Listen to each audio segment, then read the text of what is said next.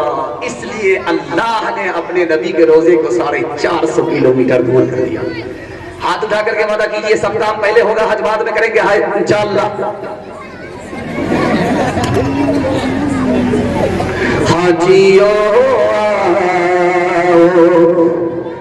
شہنشاہ کا روضہ دیکھو، حاجیو حاجیو